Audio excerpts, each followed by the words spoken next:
The night before my 65th birthday, my deceased wife came to me in a dream and whispered urgently, "Don't wear the shirt from Cole and Tessa Joshua.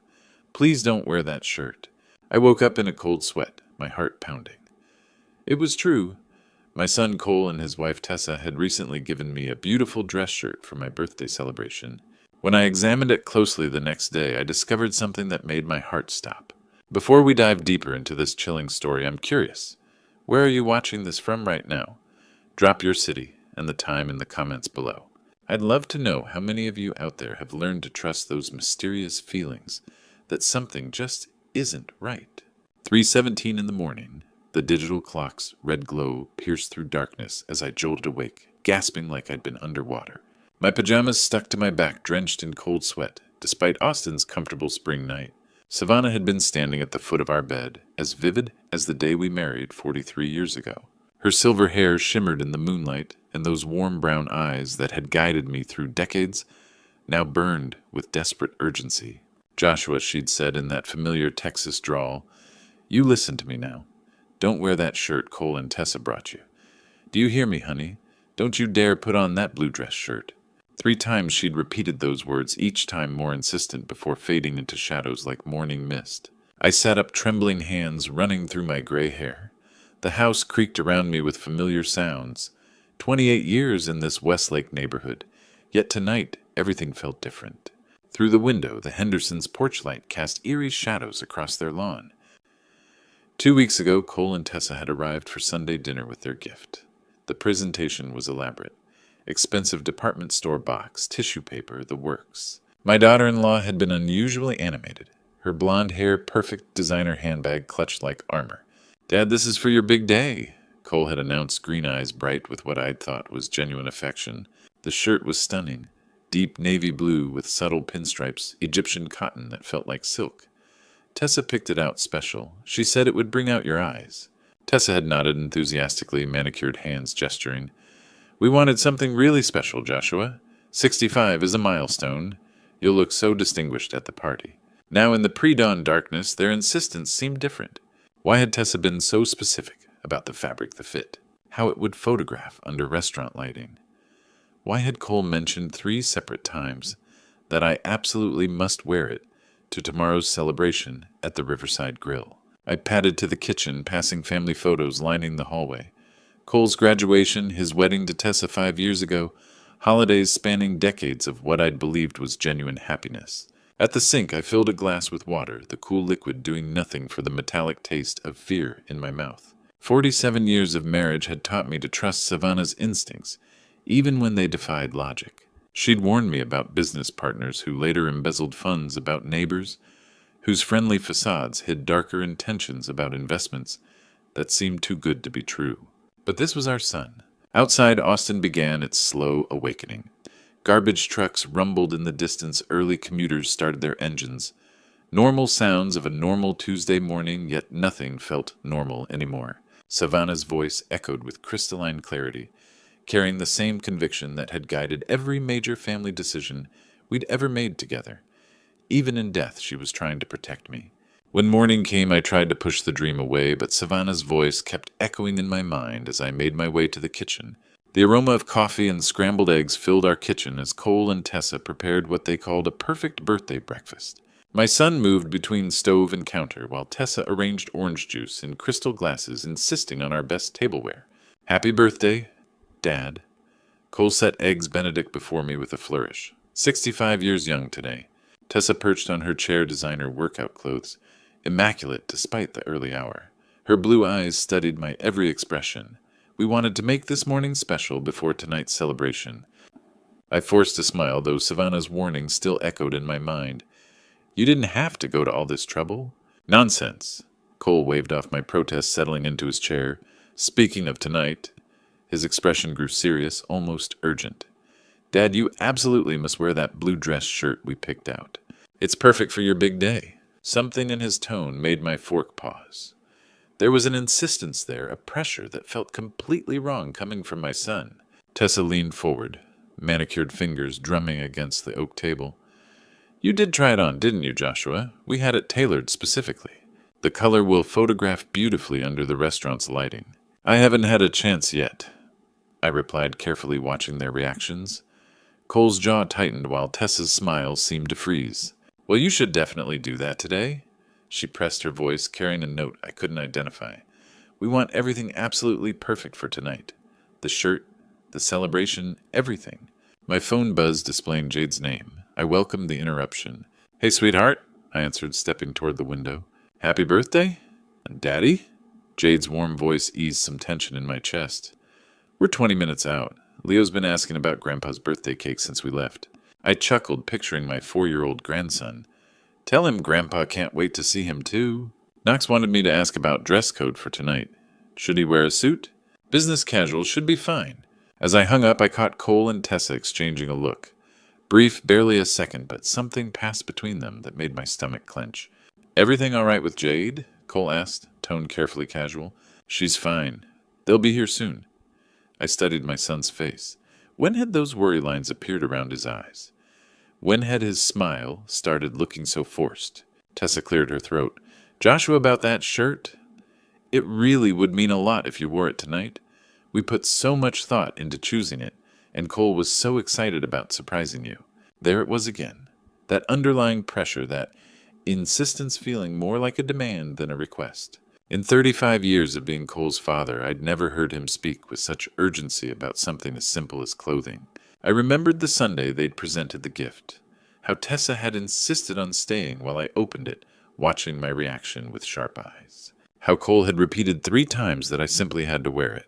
Of course, I heard myself saying, though every instinct screamed warnings. I'm sure it'll be perfect. Cole's shoulders visibly relaxed, and Tessa's smile finally reached her eyes. They finished breakfast with renewed chatter about evening plans, restaurant reservations, the guest list, normal conversation that should have felt comfortable, but instead left me feeling like I was watching actors perform a rehearsed scene.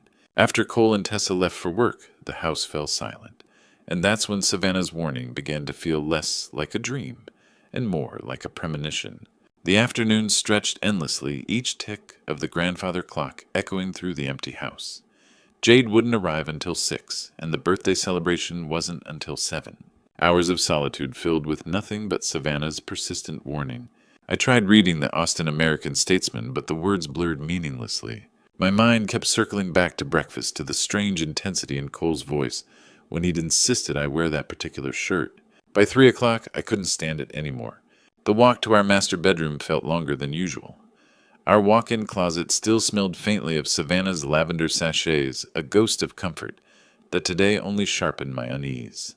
The shirt hung where I'd left it 2 weeks ago, protected by a clear garment bag between my Sunday suit and navy blazer. Even through the plastic, the deep blue fabric shimmered, with quality subtle pinstripes catching light from the overhead fixture. I unzipped the bag, carefully recognizing the weight of expensive Egyptian cotton. This was easily a $300 shirt, maybe more. The kind of extravagant gift that should have filled me with gratitude, not this gnawing anxiety. Carrying it to the window where afternoon sunlight streamed through, I examined it closely. The craftsmanship was flawless. Perfectly aligned seams, mother-of-pearl buttons, French cuffs speaking of old-world elegance. Everything screamed sophistication and thoughtful selection. So why did looking at it make my skin crawl? I spread the shirt across our king-sized bed, the same bed where Savannah had appeared hours earlier. The fabric lay smooth and pristine, showing no signs of tampering. Yet something felt wrong. Methodically, I ran my hands along the shirt's surface, starting with the shoulders and working down. The fabric felt consistent weight, even throughout the body and sleeves. But when my fingers reached the collar area, I paused. There was something different there, not visible but unmistakable to touch. A slight thickness, as if extra material had been sewn between the outer fabric and inner lining. Subtle, barely noticeable unless you were specifically looking, but definitely present. My heart began pounding as I examined the area more carefully. The collar looked normal. Stitching appeared professional and undisturbed. Yet that extra thickness remained concentrated in a small section just behind where the collar would rest against my neck. I stood back, staring at the innocent-looking garment. Was I losing my mind? Was grief and age making me paranoid? About a perfectly normal dress shirt, Cole was my son, my flesh and blood. Tessa had never shown me anything but respect and affection. But Savannah's voice whispered through my memory with absolute clarity, "Don't wear that shirt." In 47 years of marriage, my wife had never steered me wrong. Not once. She'd warned me about contractors trying to overcharge us, insisted I get second opinions on medical treatments, convinced me to avoid business partnerships that would have cost my retirement savings. Savannah had possessed intuition that bordered on supernatural, an ability to sense danger I'd learned to trust completely. Even death, it seemed, hadn't diminished that gift. Standing in our bedroom, surrounded by 43 years of shared memories, I made my decision. If there was even the slightest chance something was wrong with this shirt, I had to know. My hands trembled as I reached for the sewing scissors in Savannah's old sewing box. If I was wrong, I'd ruin Cole's expensive gift. But if I was right, the small sewing scissors felt impossibly heavy in my trembling hands as I positioned them against the shirt's collar. Savannah's old Singer's sewing box sat open beside me on the bed, its contents scattered like surgical instruments, thread spools measuring tape, the tiny silver thimble she'd worn smooth with decades of use. I took a steadying breath and made the first cut. The fabric parted easily under the sharp blade, revealing the shirt's inner construction. At first, everything looked normal. Standard interfacing, professional stitching, quality materials throughout. But as I carefully widened the small opening, something unexpected tumbled out. Fine white powder, delicate as confectioner's sugar, spilled across our dark blue bedspread in a thin stream. I jerked back instinctively, the scissors clattering to the hardwood floor as more of the substance continued to fall from the hidden pocket I'd inadvertently opened. For a moment I could only stare. The powder was odorless, almost weightless, settling into the fabric's weave like freshly fallen snow. There was perhaps a tablespoon's worth, maybe less, but its presence in my birthday gift sent ice water through my veins. This wasn't an accident. Someone had deliberately sewn this substance into the collar of my shirt, concealing it so expertly that even a careful examination hadn't revealed its presence. Only Savannah's warning had led me to this discovery. My hands shook as I reached for my phone, scrolling through contacts, until I found the name I needed. Doctor. Wren Hunt had been my friend since college, a brilliant chemist who'd spent 30 years analyzing everything from industrial compounds to pharmaceutical ingredients. If anyone could tell me what this powder was, it would be Wren. "Joshua?" His voice carried surprise when he answered. "This is unexpected. How are you holding up?" "Wren, I need your help." The words tumbled out in a rush. "I found something, and I think someone's trying to hurt me." The line went quiet for a moment. When Wren spoke again, his tone had shifted to professional concern. "What kind of something?" "White powder. Fine, like flour or cornstarch. It was sewn into a shirt collar, hidden where no one would find it unless they were specifically looking." "Jesus, Joshua. Don't touch it anymore. Don't even breathe near it until we know what it is. Can you get a sample to my lab? How much do you need?" "Just a pinch sealed in a plastic bag. But Joshua—" His voice carried a weight that made my stomach clench. "Be extremely careful handling it. If someone went to the trouble of hiding powder in clothing, it's not baby powder." The drive to Wren's laboratory at the University of Texas felt endless, though the clock on my dashboard showed only 15 minutes had passed. I'd carefully collected a small sample using a plastic spoon, sealing it in a Ziploc bag while holding my breath. The rest of the powder remained scattered across our bedspread. Evidence of what I was beginning to understand might be an attempt on my life. Wren met me at the building's side entrance, his usually cheerful demeanor replaced by grim professionalism.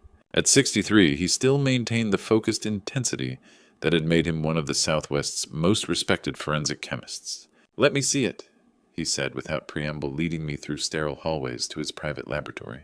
I handed over the sample, watching as he examined it under a magnifying glass before transferring a tiny portion to a glass slide. The next 30 minutes felt like hours as he worked with various instruments, occasionally muttering to himself or making notes on a yellow legal pad. Finally, he looked up from his microscope, his face pale beneath the harsh fluorescent lighting. "Joshua," he said quietly, "this is poison. Contact poison specifically designed to be absorbed through the skin when mixed with perspiration and body heat." The words hit me like physical blows. "What would it do?" "Worn against your neck for several hours, especially during physical activity or emotional stress. Like a birthday party where you'd be moving around, talking, laughing, maybe dancing. It would cause gradual absorption. First you'd feel slightly dizzy, maybe nauseous.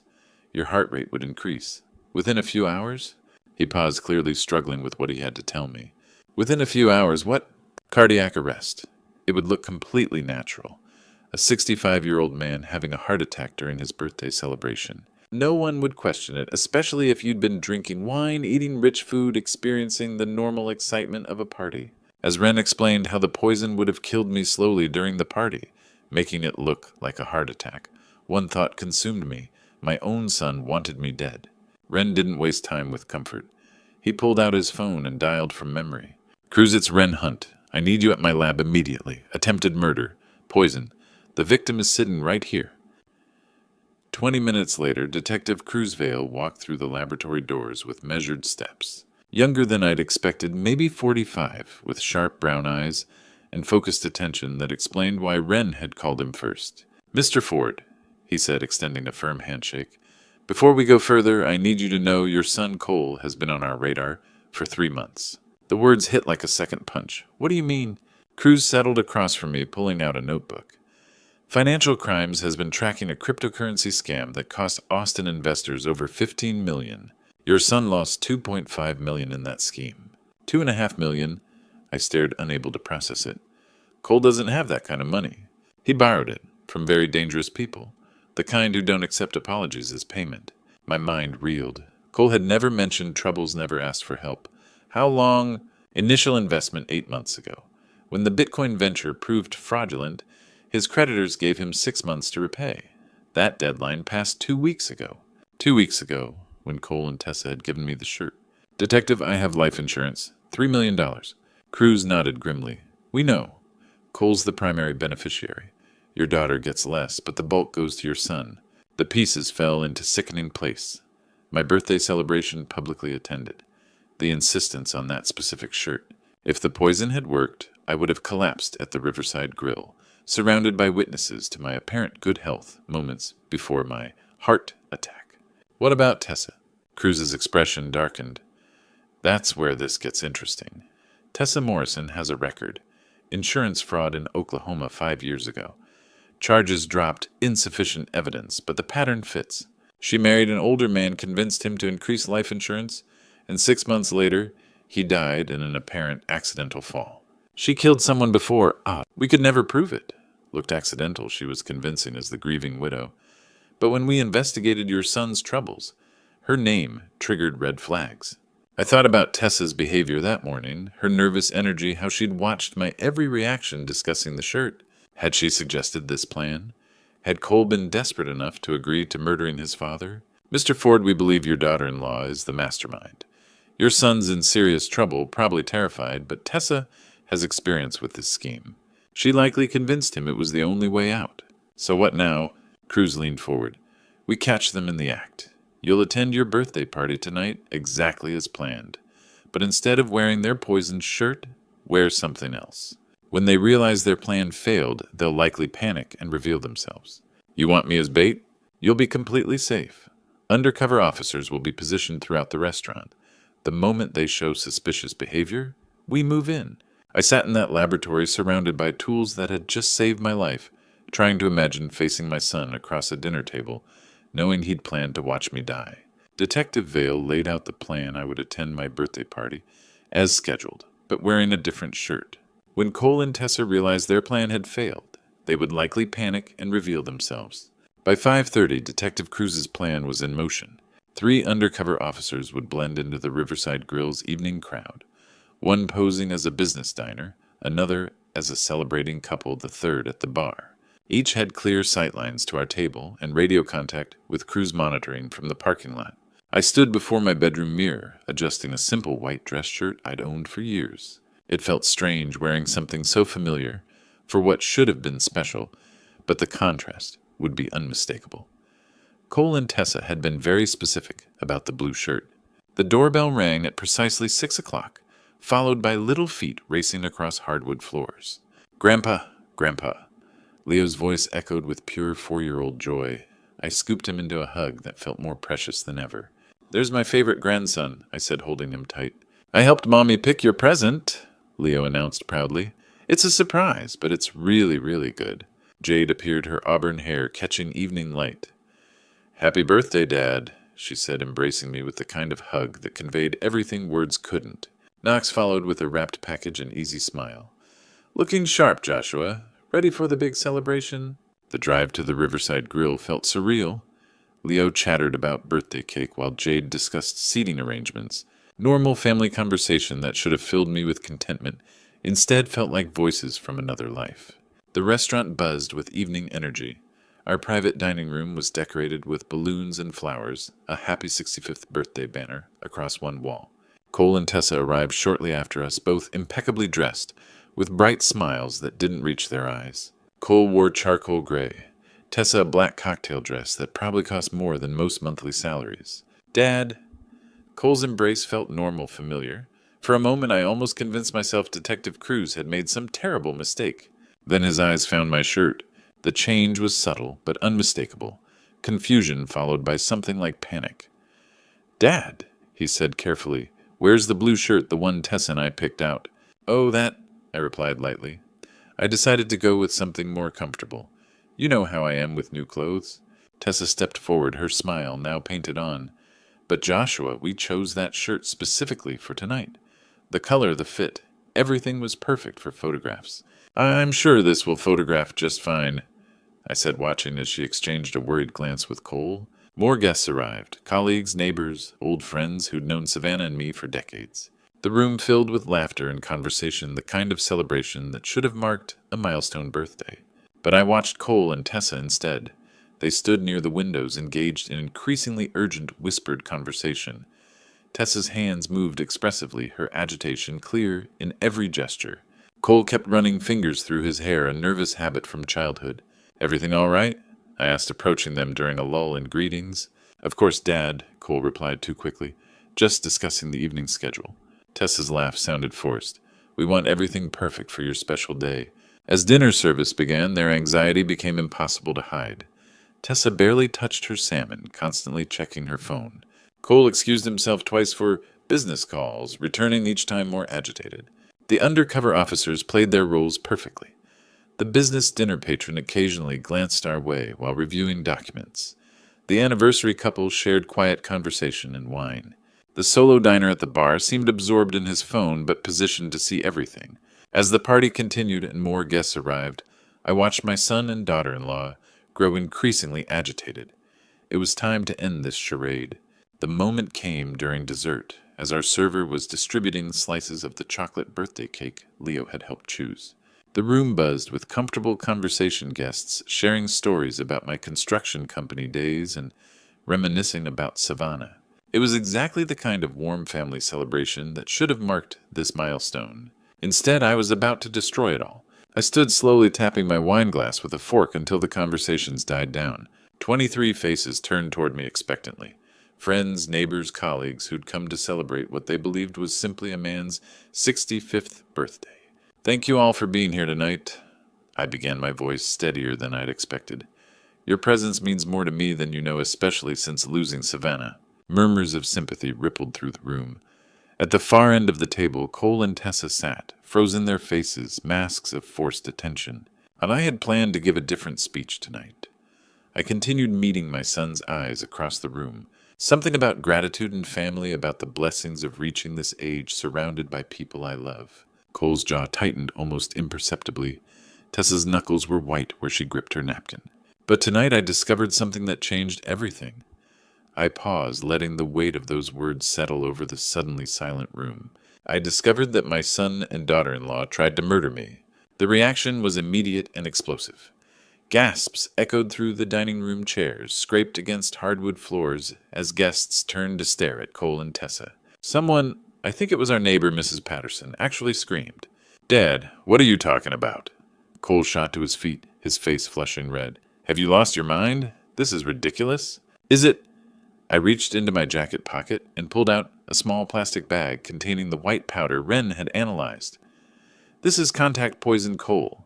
It was sewn into the collar of that blue dress shirt you and Tessa insisted I wear tonight. Tessa had gone completely pale, her designer makeup, unable to hide the terror in her eyes. Joshua, you're obviously confused. Maybe we should get you to a doctor. The plan was simple. I continued, ignoring her protests. I would wear the poison shirt to my birthday party. The substance would absorb through my skin over the course of the evening, causing what would appear to be a natural heart attack. A 65-year-old man celebrating with rich food and wine getting excited, no one would question it.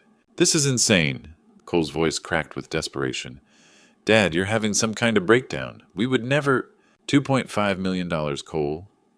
The number hung in the air like a death sentence. That's how much you lost in that cryptocurrency scam. That's how much you owe to people who don't accept apologies as payment.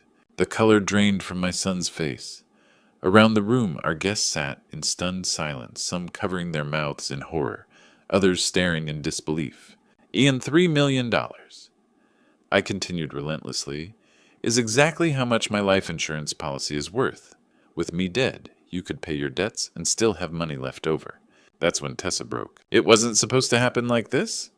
She screamed, tears streaming down her perfectly made-up face. Cole was going to die. They were going to kill him if he didn't pay. What choice did we have? Tessa shut up. Cole lunged toward her, but it was too late. It was my idea. Okay, she sobbed, her composure completely shattered. I knew how to do it. I'd done it before. It would have looked natural. No one would have suspected anything. We were desperate. Oh! That's when Detective Cruz and his officers entered the dining room, their badges clearly visible as they moved with practiced efficiency toward Cole and Tessa. Cole Ford. Tessa Ford, you're under arrest for conspiracy to commit murder and attempted murder, Cruz announced, his voice cutting through the chaos. Cole didn't resist as the handcuffs clicked around his wrists, but his eyes never left mine. When the metal secured his hands behind his back, he looked at me with tears streaming down his face and whispered, Dad, I'm sorry. I never wanted this to happen. 3 months later, I sat in Travis County Courthouse, watching my son receive his sentence. The judge's words echoed, Cole Ford, 15 years in the Texas Department of Criminal Justice. Tessa Ford, 20 years as the primary architect of this conspiracy. Cole turned to look at me before the bailiff led him away.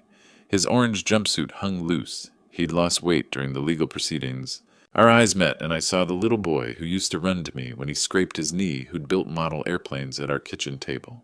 Tessa showed no vulnerability. She kept her chin-high blonde hair perfectly styled, despite facing 2 decades in prison, maintaining the cold composure that had nearly cost me my life. The weeks following were the darkest since losing Savannah. Jade moved in temporarily with Knox and Leo taking leave from her nursing job. Dad, you can't blame yourself, she said one evening as we watched Leo chase fireflies. Cole made his choices. Tessa manipulated him, but he still chose to go along. I knew she was right intellectually, but kept circling back to the same questions. Where had I failed as a father? How had I missed the signs? 6 months after sentencing, I decided to visit Cole in prison. The Huntsville unit was concrete walls, razor wire, and institutional grimness. Cole looked older when they brought him to the visiting room, gray showing at his temples. Dad, he whispered, I didn't think you'd come. I wasn't sure I would either, I admitted. After minutes of silence, Cole began speaking in a rush, as if he'd been holding back for months. It was never supposed to happen. I was so scared, Dad. These people weren't just threatening me. They knew where Jade lived, where Leo went to preschool. They had pictures. He told me about the cryptocurrency investment, the smooth-talking broker, who'd convinced him to leverage everything. When the scheme collapsed, he owed money to people who collected debts with violence. Tessa said she knew a way out. She told me about her first husband, how it had worked before. She made it sound so simple, so clean. You'd just go to sleep at the party. But it would have been murder, Cole, I said quietly. Your father's murder. Looking at this broken man who'd once been my pride, I felt anger loosen, replaced by pity. Cole, I said, reaching across to touch his hand, I forgive you. He looked up with red-rimmed eyes. How can you possibly forgive me? Because you're still my son. Because forgiveness isn't about what you deserve. It's about what I choose to carry. 2 weeks later, I drove to Austin Memorial Gardens, where Savannah rested. I brought white roses and sat on our bench. Thank you, I said aloud. Thank you for the warning. Thank you for saving me. A gentle breeze stirred the oak trees, and for a moment I could have sworn I felt her hand on my shoulder. Standing at Savannah's grave 6 months later, I finally understood that love sometimes means protecting those we care about, even from beyond. Today, 2 years later, I live in a small house just 10 minutes from Jade's family. Every Sunday, Leo runs through my front door with the same boundless energy calling, "Grandpa," as he shows me his latest drawings or tells me about his adventures at school. These moments have become my anchor, reminding me that life continues, that love endures even after betrayal tries to destroy it. Looking back on this true story, I realize how dangerously naive I was. For 65 years, I believed that family meant safety, that blood ties guaranteed loyalty. I trusted without question, loved without boundaries, and nearly died because of it. Don't be like me. Don't assume that sharing DNA means sharing values. Even those closest to us can harbor darkness we never imagined. The hardest lesson I learned is that sometimes the people who know us best are the ones most capable of hurting us. They know our weaknesses, our routines, our blind spots. Cole knew I would never suspect him. Tessa knew I would wear whatever gift they gave me because that's who I am, a man who trusts his family completely. But here's what I want you to understand from these grandpa stories. Betrayal doesn't have to destroy you. Yes, it changes you forever. I'm more cautious now, more aware of the shadows that can hide behind familiar faces, but I haven't let it make me bitter or closed off from love. God has a way of protecting us even when we can't protect ourselves. Savannah's warning came from beyond this world, a reminder that love transcends death, and that we're never truly alone in our darkest moments. That supernatural intervention saved my life and taught me that faith and intuition often speak louder than logic. If you're living through your own betrayal right now, know this healing is possible. Forgiveness, real forgiveness, isn't about excusing what they did. It's about refusing to carry their poison in your heart. Cole will serve his time, and I've made my peace with that, but I won't let his choices steal my remaining years or my capacity to love. These grandpa stories aren't just entertainment. They're warnings, lessons, reminders that life can change in an instant. This true story nearly ended with my death, but instead became a testament to survival, to the power of trusting your instincts, and to the mysterious ways love protects us. Trust your dreams, listen to your gut, and remember that sometimes the most important true story you'll ever hear is the one that teaches you to question everything, even family. If this story touched your heart or opened your eyes, I'd love to hear from you in the comments below. Share your own experiences with family betrayal or supernatural warnings. Your story might save someone else's life. And if these grandpa stories resonate with you, please subscribe to Sweet Revenge for more powerful true stories that remind us all how precious and fragile life really is. Yeah, after 5 years in a coma, I couldn't wait to surprise my wife Carmen at Torres Construction, my company. I walked through the front doors with a huge smile, ready to shout, "Surprise!" But the words died in my throat when I heard a stranger's voice echo through the lobby. "Scrub that floor properly, or you know what'll happen." Through the hallway, I saw Carmen on her knees, wearing a janitor's uniform, frantically cleaning the marble floors of our own building. Who dared to force my wife to work as a janitor like this? I would make them pay. Before I reveal what really happened during those 5 years, I was unconscious. Drop a comment telling me where you're watching this from and what time it is there. The first thing I remember after 5 years of darkness was Dr. Sebastian Vale's voice, cracking with disbelief. "Helen, get over here right now. This is impossible." They stood over my hospital bed like I was some kind of miracle, which I guess I was. After 5 years in a vegetative state, Denver General had written me off long ago. "Mr. Torres." "Doctor," Vale said, his hands trembling, "you've been unconscious since 2018. We're calling it a medical miracle." As consciousness returned, memories flooded back like a warm embrace. Sophia's giggles echoing through our Denver home as she chased our golden retriever. Carmen's soft humming while preparing Sunday dinners, brushing flour from her apron with that beautiful smile. Those were the golden days at Torres Construction when I'd built the company from nothing into Denver's most trusted construction firm. Every evening I'd come home covered in sawdust, and Carmen would tease me about tracking dirt through her clean house. Sophia would run into my arms, not caring how dirty my work clothes were. The moment I was cleared, I knew exactly where to go. Torres Construction had been my life's work, and after 5 years away, I couldn't wait to surprise my employees and see Carmen's face light up when I walked in. I signed myself out against Dr. Vale's protests and caught a taxi straight to 32nd Avenue. But something felt wrong the moment I stepped out of that cab. The building looked the same, but there was a new sign where Torres Construction used to be. Cross maintenance and cleaning services in bold black letters. My stomach dropped, but I told myself there had to be an explanation. I pushed through the front doors when I heard a stranger's harsh voice echoing from inside. "Scrub that floor properly, or you know what'll happen." I followed the sound down the hallway, and what I saw stopped my heart cold. Carmen, my beautiful, dignified Carmen, was on her hands and knees scrubbing toilet bowls with a worn brush. She wore a faded gray uniform with cross maintenance stitched across the back, her once manicured hands red and cracked from cleaning chemicals. This was the woman who used to organize charity galas, who commanded respect in every room. Now she was being treated like hired help in our own building. "Dad!" Damien's voice made me spin around. My son-in-law appeared in the doorway, his face quickly shifting from surprise to what looked like genuine joy. "Oh my God, you're awake? This is incredible." He rushed forward with arms spread wide, but something flickered in his eyes for just a split second. Something that didn't match his enthusiastic smile. "Carmen, look. Dad's finally come home to us." Carmen looked up from her scrubbing terror, unmistakable in her eyes. She scrambled to her feet, dropping the brush with a clatter. When she leaned in for what looked like a welcoming hug, her whispered words chilled me to the bone. "Caspian, pretend you don't remember anything, or we'll all be in danger." That night, Carmen drove us home in complete silence, her knuckles white against the steering wheel.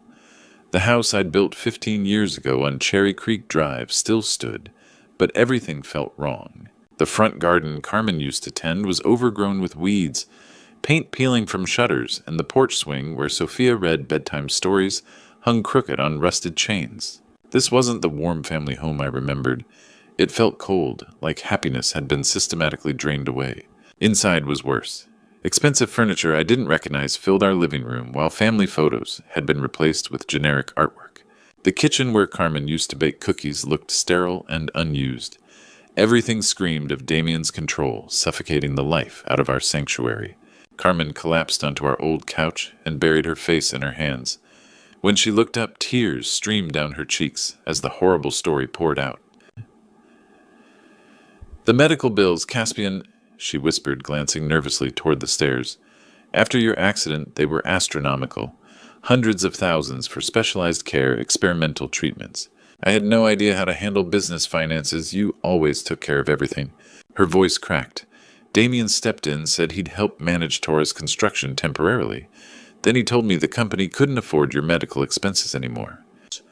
She wiped her nose with shaking hands. "He said if I wanted to keep you alive, I'd have to work for his cleaning service. Cross-maintenance. He took over all our contracts, told clients Torres Construction was restructuring. I had no choice. Scrub floors or watch you die in that hospital bed. The cruelty hit me like a physical blow. My son-in-law had turned my wife into his servant, using my life as leverage." "What about Sophia?" I asked, dreading the answer. Carmen's face crumpled. "She's been homeschooled for 3 years. Damien said it was better while you were sick, but really he wanted control. She can't have friends over no sleepovers or school events. He told her if she complained or contacted anyone outside the family, he'd send her to live with strangers and she'd never see us again." Soft footsteps on the stairs made us both look up. Sophia appeared at the landing and my heart shattered. My little girl, once round-cheeked and energetic, now looked thin and pale. Her bright eyes were filled with wariness no 12-year-old should carry. She took one tentative step down, meeting my gaze with such longing it made my chest ache. I started to stand, but she shook her head quickly and retreated upstairs. Her bedroom door closing echoed like a gunshot. Carmen watched with tears in her eyes. "She wants to run to you so badly, but she's terrified. Damien's made sure of that." She leaned closer, lowering her voice. "Caspian, there's something else about your accident. The police report never made sense. You were such a careful driver, the weather was perfect that day. But the investigation closed so quickly and Damien seemed to know details he shouldn't have known." She grabbed my hands desperately. "There's something else you need to know about your accident, Caspian. It wasn't really an accident." The next morning, Carmen's words echoed in my mind. If my accident wasn't random, someone had deliberately tried to kill me. As I sat staring at coffee, I couldn't drink a name surfaced from my memories. Warren Mitchell. He'd been our head of vehicle maintenance at Torres Construction for 8 years, with access to every truck and my personal vehicle. His sudden resignation right after my accident now seemed suspicious rather than coincidental. Finding Warren took most of the day. His apartment was empty, phone disconnected, and former employees Hadn't heard from him in years. Finally, a bartender on Colfax Avenue mentioned seeing someone matching his description at the Rusty Anchor, a dive bar near the South Platte River. The place was exactly what I expected. Dim lighting, cracked vinyl booths, and the smell of stale beer and broken dreams. I found Warren hunched over whiskey in the corner, looking like he'd aged 20 years in 5. "Jesus Christ," he whispered when he saw me, his glass trembling. "Caspian, they said you'd never wake up." The Warren I remembered had been clean-cut and reliable. This man was hollow-eyed and unshaven, wearing clothes that hadn't been washed in days. I sat across from him, keeping my voice low. "Warren, I need to ask about my accident. My wife thinks it wasn't random." The color drained from his face, and his hands shook so badly he put down his drink. "Oh, God," he moaned, burying his face in his palms. "I've been waiting 5 years for this conversation." Tears started streaming down his cheeks as he looked up at me. "Caspian, I'm so sorry. I'm so goddamn sorry for what I did to you. I've destroyed my entire life thinking about it every single day. Please, please forgive me." His voice broke completely as he sobbed. "I never meant for it to go that far. I swear on my mother's grave I thought it was just supposed to scare you." The words poured out like water through a broken dam after his desperate apology.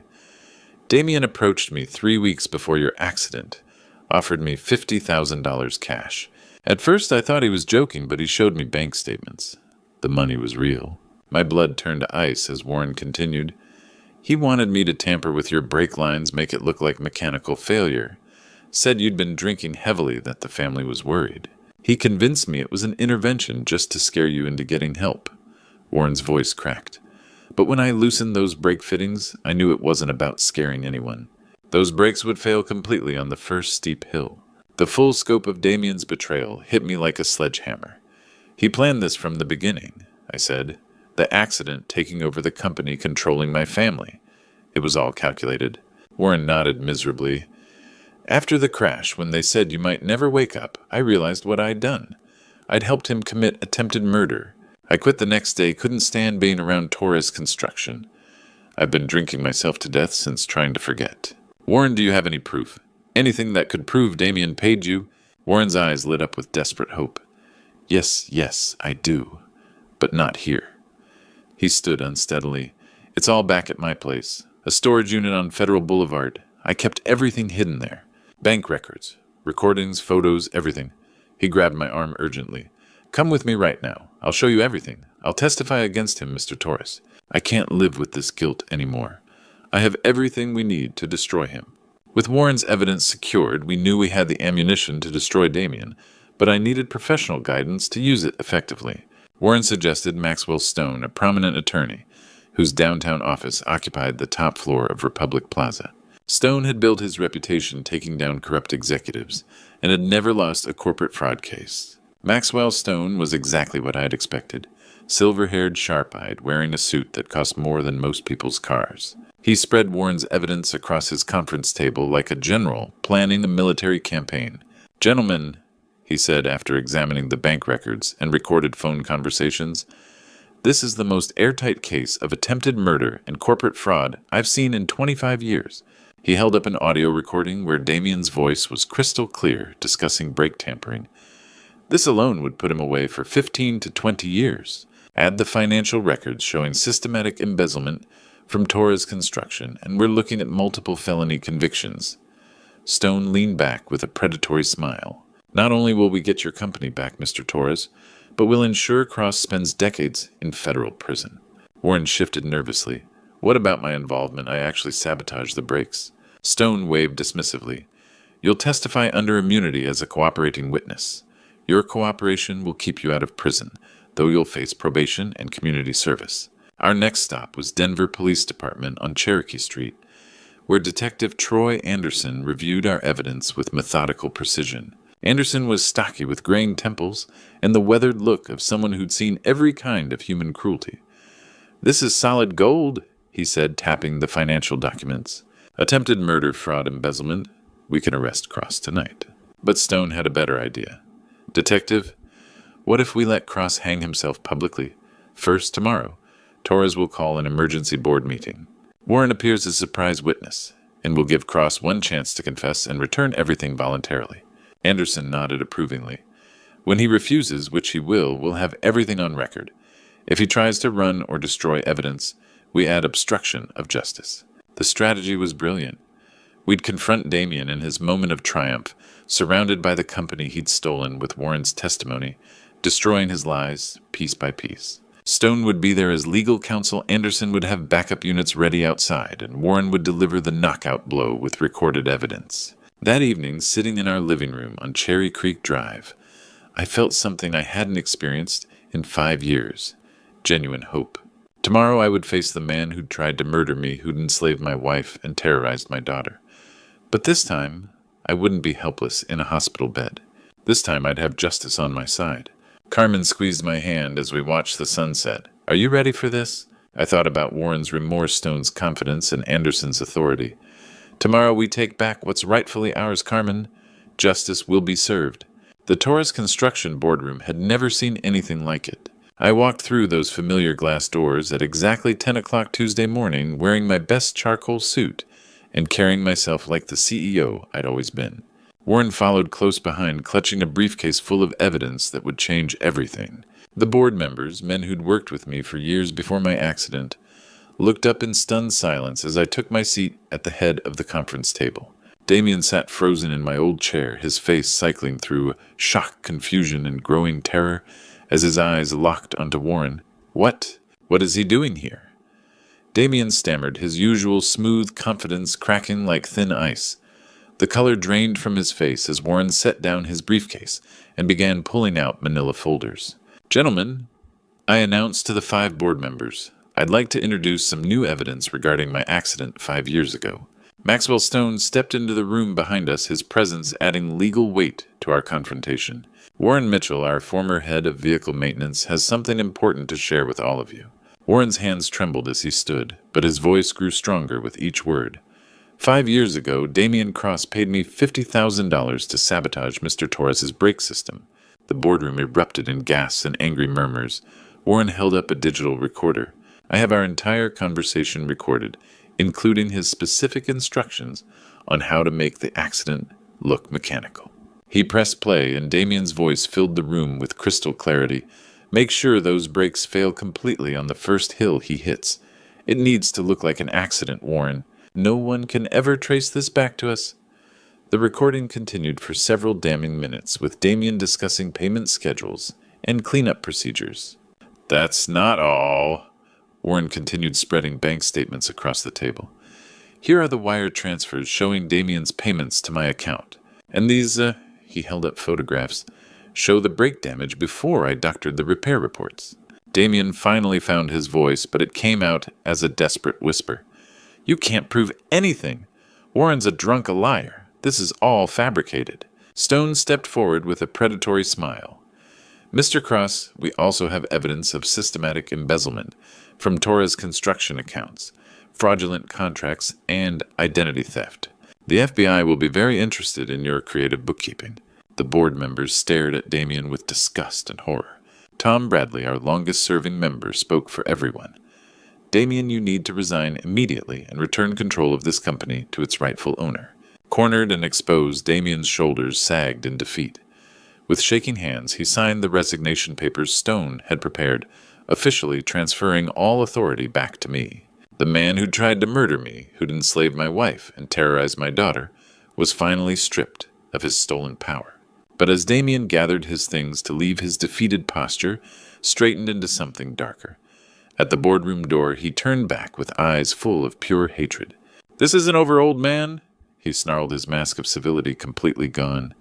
You think you've won, but you have no idea what I'm capable of. You'll regret this. The door slammed behind him with such force that the conference table shook. Warren collapsed into his chair, emotionally drained from his confession. The board members sat in stunned silence, processing the revelation that their company had been run by an attempted murderer for 5 years. I should have felt victorious, but Damien's parting words echoed in my mind like a warning.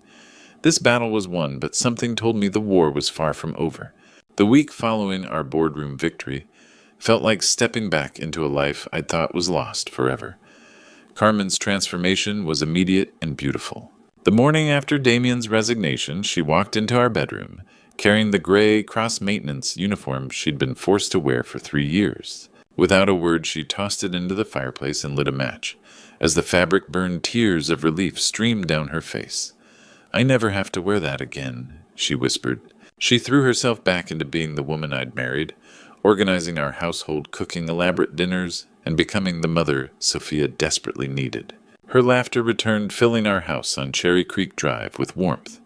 She started tending her garden again, planting flowers where neglect had left only weeds.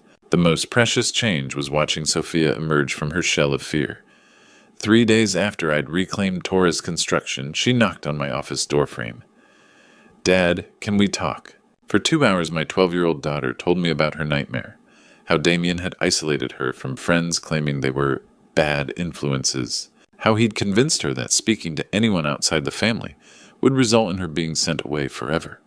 "He used to stand outside my bedroom door at night," she said quietly, not saying anything, just listening, making sure I knew he was watching.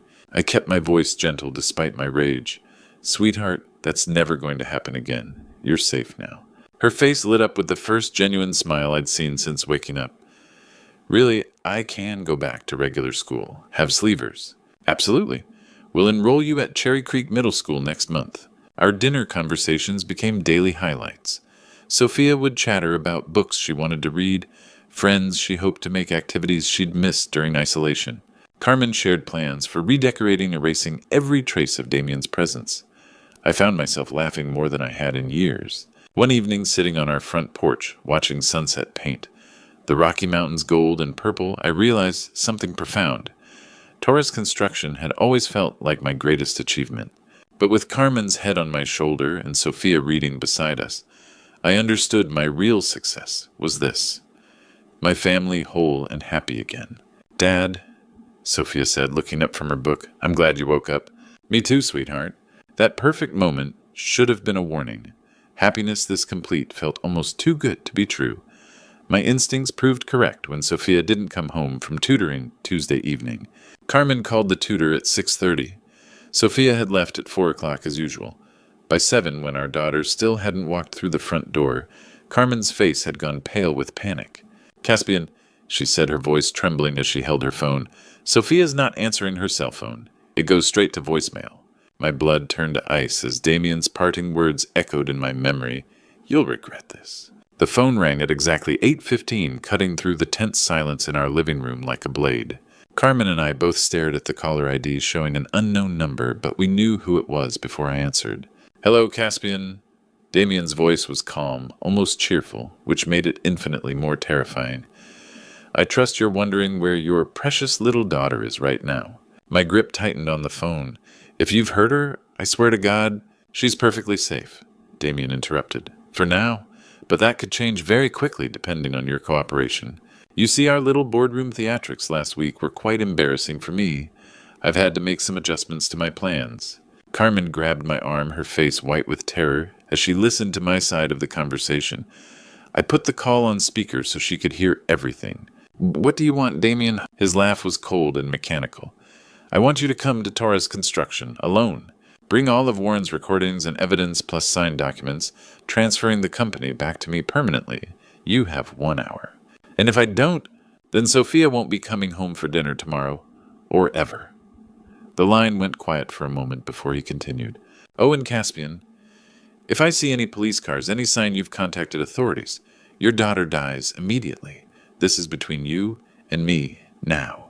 The call ended, leaving us in devastating silence. Carmen collapsed onto the couch, sobbing uncontrollably. "He's going to kill her. He's going to kill our baby." I knelt beside her, forcing myself to think clearly, despite the panic clawing at my chest. "Carmen, listen to me. We're not helpless here. I have a plan, but I need you to be strong for Sophia." Through her tears, she nodded. "What do you need me to do?" I explained quickly but carefully. "I'm going to Torres Construction, but I'm not going in blind. When I get there and confirm Sophia's location, I'll text you exactly one word. Okay. The moment you receive that text, you wait exactly 15 minutes, then call Detective Anderson immediately. Tell him Damien has Sophia at Torres Construction and that I'm inside trying to negotiate." "Why 15 minutes?" Why not call right away? Because I need time to get Sophia away from immediate danger. If police sirens start wailing the second I walk in, Damien might panic and hurt her. 15 minutes gives me a chance to assess the situation and hopefully get her to safety. Carmen wiped her eyes, her maternal instincts overriding her fear. What if something goes wrong? What if 15 minutes isn't enough? I kissed her forehead, trying to project confidence I didn't entirely feel. Then Detective Anderson will know exactly where to find us. Either way, this ends tonight. The drive to Torres Construction felt like the longest 20 minutes of my life. The industrial district was eerily quiet at 9 o'clock on a Tuesday evening, with only scattered streetlights illuminating empty parking lots and darkened buildings. My own company looked ominous in the darkness, like a trap waiting to spring shut. I parked across the street and pulled out my phone. My hands were steadier than I had expected as I typed the message that would either save my daughter or get us both killed. Okay. The word disappeared into cyberspace, and somewhere across town, Carmen would be starting her own 15-minute countdown. The front entrance was unlocked, which should have been my first warning. I stepped into the lobby I'd walked through thousands of times, but tonight it felt like entering a tomb. The elevator was waiting, doors open, as if Damien had anticipated my every move. The smell hit me the moment the elevator doors opened on the third floor, the sharp, acrid odor of natural gas filling the air. My heart hammered against my ribs as I followed the scent down the hallway toward my old office. Through the glass doors, I could see a single light burning, and there, tied to a chair in the center of the room, was Sophia. I pushed through the glass doors into what used to be my office, and Sophia's tear-filled eyes met mine across the room. She was tied to a chair with thick rope duct tape over her mouth, but she was alive. That was all that mattered in that moment. "Welcome to your retirement party, Caspian." Damien stepped out from behind my old desk, pointing a chrome pistol directly at my chest. He looked different, disheveled, unhinged, with the desperate gleam of a man who had nothing left to lose. "I've been planning this moment all week. You humiliated me in front of the board, cost me everything I worked for. Now it's time for payback." He gestured toward a manila folder on the desk. "Sign those papers transferring Torres Construction back to me permanently. Then get on your knees and apologize for ruining my life." The gas smell was overwhelming now, making my eyes water and my head spin. I glanced around the room and noticed something that made my blood freeze. The ventilation grates had been sealed shut with duct tape, and I could hear the steady hiss of gas flowing from somewhere behind the walls. "You're not planning to let us go, are you?" I said, stalling for time while calculating how many minutes had passed since I'd sent Carmen that text. Maybe 8 or 9 minutes. I needed to keep Damien talking. His laugh was maniacal. "Let you go? Oh, Caspian, you really don't understand. This whole building is going to be a tragic accident." Gas leak. Terrible explosion, father and daughter both killed trying to negotiate with a desperate man. By the time the fire department sorts through the rubble, all of Warren's evidence will be ash, and I'll be long gone with a new identity. That's when I realized the full scope of his madness. This wasn't just revenge. It was his escape plan. With me dead and all evidence destroyed, he could disappear and start over somewhere else. "The only problem," I said, edging closer to Sophia's chair, "is that you're still here too. How exactly do you plan to survive your own gas explosion?" For just a split second, uncertainty flickered across his face, and that was all the opening I needed.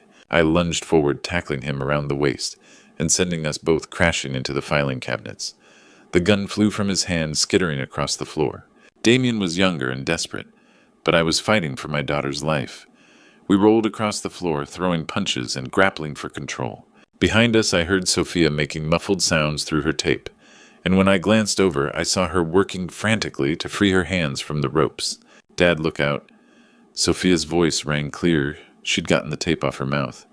Damien had grabbed a letter opener from the scattered desk supplies and was swinging it toward my ribs. I caught his wrist just in time, and we struggled over the makeshift weapon. That's when the most beautiful sound I'd ever heard filled the building. Police sirens getting louder by the second. Exactly 15 minutes had passed, and Carmen had followed the plan perfectly. "No," Damien screamed, realizing his perfect crime was falling apart. "You called them, you ruined everything." The office door burst open as Detective Anderson and 2 uniformed officers charged in, weapons drawn. "Drop the weapon. Get on the ground now." Damien released the letter opener and raised his hands, his face contorting with rage and defeat. As the officers handcuffed him, I rushed to Sophia and finished untying her ropes. Carmen appeared in the doorway, tears streaming down her face as she ran to embrace us both. "We need to evacuate immediately," Anderson shouted over the growing hiss of gas. "This whole floor is about to blow." We ran for the stairs, Carmen clutching Sophia, while I helped Anderson drag the handcuffed Damien. We'd just reached the parking lot when Torres Construction erupted in a massive fireball that lit up the Denver skyline. Damien lay on the asphalt, burned and broken, but alive to face justice. As I held my family tight watching my company burn, I realized I'd never been happier to lose a building in my life. 6 months later, I stood in the lobby of our brand new headquarters on 17th Street, watching the morning sun stream through floor-to-ceiling windows that replaced the old brick walls of our destroyed building. The gleaming steel and glass structure rose 12 stories into the Denver sky, a testament to resilience and rebirth. Above the main entrance, elegant letters spelled out Torres and Carmen Construction, a name that honored the woman who'd sacrificed everything to keep our family together. The decision to make Carmen my full business partner wasn't just symbolic. Over the past half year, she'd thrown herself into learning every aspect of construction management, taking courses at the University of Colorado, Denver, and earning her contractor's license. The woman who once apologized for not understanding business finances now reviewed budgets with the precision of a seasoned executive. She transformed from a frightened victim into a formidable businesswoman who commanded respect in every boardroom she entered. "Dad, look at this." Sophia's excited voice echoed through our new conference room as she spread architectural drawings across the table. At 13, my daughter had developed a passion for building design that rivaled my own. The trauma of her kidnapping had been replaced by an unshakable confidence and a dream of becoming an architect. She spent weekends at construction sites wearing a hard hat and asking our foreman detailed questions about structural engineering. The scared, isolated girl Damien had tried to break was now a vibrant teenager with plans to change Denver's skyline. Justice had been swift and decisive for Damien Cross. The evidence Warren provided, combined with the attempted murder charges from our final confrontation, resulted in a 25-year federal prison sentence. The judge had been particularly harsh, noting that Damien's crimes represented a calculated betrayal of family trust that strikes at the heart of human decency. He would spend the next quarter-century in a maximum security facility with no possibility of parole. But this story isn't really about revenge or justice. It's about the unbreakable bonds of family and the power of hope to overcome even the darkest circumstances. For 5 years, I lay unconscious while evil took root in my home, but love proved stronger than hatred. Carmen's sacrificial devotion kept me alive. Sophia's courage helped her survive psychological torture. Warren's guilt ultimately led him to redemption and helped us reclaim our lives. Standing in our new building, surrounded by the family I'd almost lost forever, I understood something profound about the nature of success. Torres Construction had always been about creating solid foundations, for buildings, for careers, for communities. But the most important foundation I'd ever built wasn't made of concrete and steel. It was made of trust, sacrifice, and unconditional love. Today, Carmen and I work side by side, building not just structures, but a legacy for Sophia. Our daughter talks excitedly about joining the family business someday, bringing fresh ideas and youthful energy to continue our mission. The Torres name will endure stronger than ever. If you're facing your own impossible circumstances, remember this. No matter how dark things seem, no matter how powerful your enemies appear, never underestimate the strength that comes from fighting for the people you love.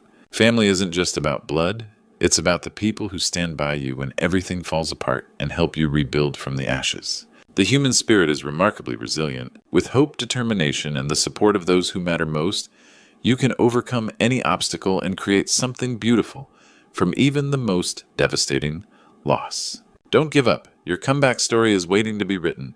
Looking back on this journey, I realize how close I came to losing everything that truly mattered.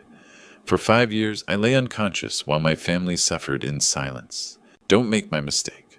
Don't assume your loved ones are safe just because you trust the people around them, and never underestimate how evil can disguise itself as help. This true story taught me that God has a way of bringing us home when we're needed most. I believe the Lord guided my miraculous awakening at exactly the right moment, just as He guides all of us through our darkest hours. Sometimes what looks like coincidence is actually divine intervention working in our lives. The Damien situation reminded me that evil often wears a familiar face, but God sees everything, and justice always finds its way to those who prey on the innocent. These grandpa stories aren't just entertainment. They're reminders that family bonds can never truly be broken, no matter how much time passes or how dire circumstances become. When I saw Sophia afraid of her own grandfather, I understood the true cost of my absence. But God's love has a way of healing even the deepest wounds. This true story could have ended tragically if I'd awakened even weeks later. The greatest blessing wasn't reclaiming Tora's construction, it was hearing Sophia call me Grandpa with genuine love in her voice. These grandpa stories remind us that being present is the most precious gift we can give our families. If this true story touched your heart, please share your own family experiences in the comments below. Don't forget to subscribe to our channel for more inspiring stories that celebrate the unbreakable bonds of family love. Your story might be exactly what someone else needs to hear today.